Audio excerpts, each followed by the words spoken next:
This is my Black History. It used to be a Black History Month poster, but I, crossed out the month and put year because Black history is happening all year. Anthony Crawford worries he could lose his job. He teaches creative writing at Millwood High in Oklahoma City, where a state law is set to ban certain teachings of race and history. Since the murder of George Floyd a year ago, the subject matter in Mr. Crawford's English class has focused increasingly around race and racism in America. Did George Floyd change the conversations happening in Oklahoma schools? People got to see, this man put his knee on somebody's neck and he watched this man die. So he changed, that whole situation changed a lot of things that going on around schools. On May 7th, Oklahoma's Republican governor signed a new law that could have consequences for schools like Millwood High. We can and should teach this history without labeling a young child as an oppressor or requiring he or she feel guilt or shame based on their race or sex. It's widely seen as a ban on critical race theory, a decades-old academic study of the legacy of racism and inequality in our legal and social systems. But a growing chorus of conservatives use the phrase to describe diversity training and historical teachings they argue are divisive. Do you actually teach critical race theory here? I didn't know what critical race theory was. It's not something that I, even think about when I'm in class talking about these things. Is this law going to change teacher behavior? It has to. Because now, if a teacher don't want to lose their job, it's like, okay, well, I don't want to go there. I don't want to talk about this, knowing that it could be possibly a lawsuit or a possible way for me to lose my job. So I know a lot of teachers is going to move a lot different. Millwood is a majority Black high school. Its superintendent is staunchly opposed to the statewide ban. There's so many things that these kids know about who they are that come up in school that have never been protected. And so I don't feel like this law represents every child. I feel like this law is only representing a few. And those few are? White children. Politics, we're just gonna say politics, education. It's Mr. Crawford's style to let his students debate race intensely. Racism is when you can take all these entities that make up a society and only can be controlled by one ethnic group. You cannot talk about American history without speaking about racism. You cannot do it. From the beginning, it started with slavery. Not just with African Americans, it started with slavery with Native Americans. This is why most people feel like it'll never go away. But, my thing is, why not be that generation that makes it go away? But my thing starts with education. It's being taught. Now it's being questioned. It's being taught. It's not being taught. It's a whitewashed version of what the real history is. Are you in this class? Yeah. But this is not whitewashed at all. I'm not listening. Let me finish. You ain't listening to me. This fight over race and education stems from the events of last year, when mass demonstrations swept through the country. The outrage over George Floyd's murder sparked a reevaluation of diversity, inclusion, and history in almost every workplace, school, and university in America. In September, then-President Trump signed an executive order banning diversity trainings in federal agencies, calling the ideas divisive and un-American. Critical race theory is being forced into our children's schools. It's being imposed into workplace trainings, and it's being deployed to rip apart friends, neighbors, and families. Trump's order was overturned on President Biden's first day in office, but the fight went local. Over the last few months, lawmakers in more than a dozen states have advanced measures to ban the teaching of critical race theory. Just 1 year after the murder of George Floyd sparked mass protests and a reckoning over diversity and inclusion in many American schools. Representative Kevin West was one of the lead authors of Oklahoma's bill. No teacher shall require or make part of a course the following concepts. An individual, by virtue of his or her race or sex, bears responsibility for actions committed in the past by other members of the same race or sex. I've certainly never heard a teacher say those things, which is part of the surprise, I think, right at the need for the bill. We can agree or we can disagree on how far this is happening in Oklahoma, but the whole bill boils down to, should we ever, under any circumstances, teach that based on your race or your sex, you're inherently racist or sexist? What's going to happen to teachers who want to talk about the long documented history of inequality in the country? We're not saying that you can't teach about this stuff. We're saying that you're not going to go in with the predetermined notion that because you are a white child that you are inherently racist, and tying that to the curriculum, such as slavery or something like that. Kimberly Crenshaw, one of the founding scholars of critical race theory, says that's not an honest characterization of her work.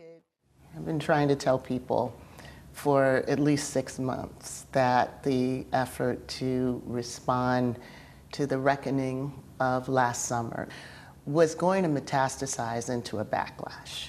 And in September, when then President Trump stepped forward and said that it was critical race theory, I thought, okay, so they found their boogeyman. Critics of your work say that that's your analysis, that's your opinion, and that doesn't belong in the classroom. Is it possible to talk about U.S. history without systemic racism? U.S. history is systemic racism. How do you talk about genocide? How do you talk about enslavement? How do you talk about those things in ways that are guaranteed to make everyone feel happy and fuzzy? These are not happy and fuzzy stories.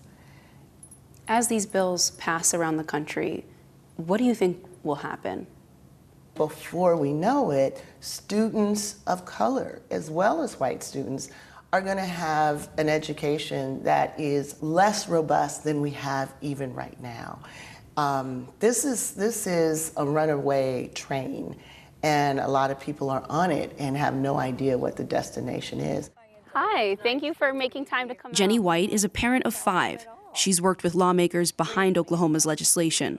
I feel like there are people that are judging me for the color of my skin, because I've seen things that are coming out of schools where, I'm supposed to apologize for my whiteness, and I'm supposed to apologize for this or that or the other thing. Now you're going toward, demonizing a population just like we demonized another population, and that's not going to be a good outcome either. She doesn't think this bill goes far enough. When I was in school, we used to call America the melting pot. You could be black or white or yellow, or it didn't matter. It didn't matter what country you came from. America was the place that welcomed you with open arms.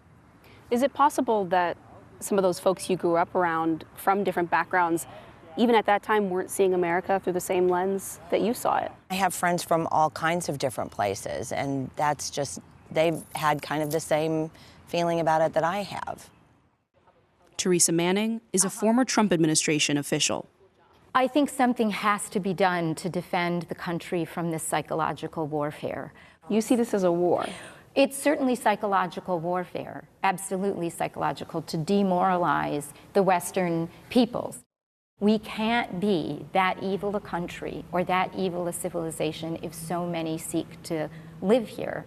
Can we have a future in this country if we're not going to be able to have these really uncomfortable and sometimes messy, sometimes acrimonious conversations about race and history in America?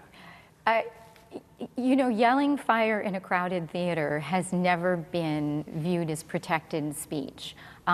Speech that's treasonous during wartime is not protected. We get to defend ourselves from attacks on the country. When you're listing off diversity and inclusion, and all of these efforts are apparently under one insidious umbrella, and the people involved in many cases don't even know or appear to be aware that they're a part of this? Do you see why people would see that as a straw man argument? I don't actually. We're getting a lot of reports of a neo-racism, a new attempt to have people see themselves in terms of their skin color and not as Americans. We're seeing it all over. So where there's smoke, there's fire. In Crawford's classroom, his teenage students managed to debate history and race. Their whole thing was we shouldn't teach this in class because, one, it makes certain ethnicities feel bad. That sucks. I'm sorry, that sucks. It gets heated, but it never escalates to war. Even Garrett, the only white student in class, holds his own. I felt bad, but I can't feel bad for something that I didn't do. We're our own person. You can't hate someone because of what their parents did. We feel y'all, we appreciate the ones that don't feel the same way as the racist ones, but we still do see more racism in the world than the come together feeling. We have to face the facts that it's never going to be like that. It's never going There's never going to be unity. Part of what's animated this legislation is that there are people who believe that it's not right for students to be put in a position in class where they may be left feeling guilty. Do you think that people sometimes leave this classroom or leave discussions like this feeling that way, and does that make the law worthwhile? I've been in a history class and we've talked about things like this, intensely like this, and I've been the only black kid in that class. And I did, like you said, I would leave the class, I would go sit in the bathroom for 15, 20 minutes, because I mean, the only black kid around a bunch of white folks talking about it, it made me uncomfortable. So I do see where you're coming from about that. Does anyone care about the comfortability of black people? No one, obviously they don't care. I do. Well, I'm not saying that you don't specifically. Do you have any faith that this country can come to an agreement about its history? We have to be able to acknowledge what has happened before we can reconcile. But racism has been weaponized. Anti-racism has been turned into the boogeyman. And until we are willing to say, no, we're not going to allow that to happen. This is bigger than a particular moment, a particular political party. Until we're ready to say that, it will remain an open question about whether this wound will ever be healed. Antonia Hylton, NBC and Sky News, Oklahoma City.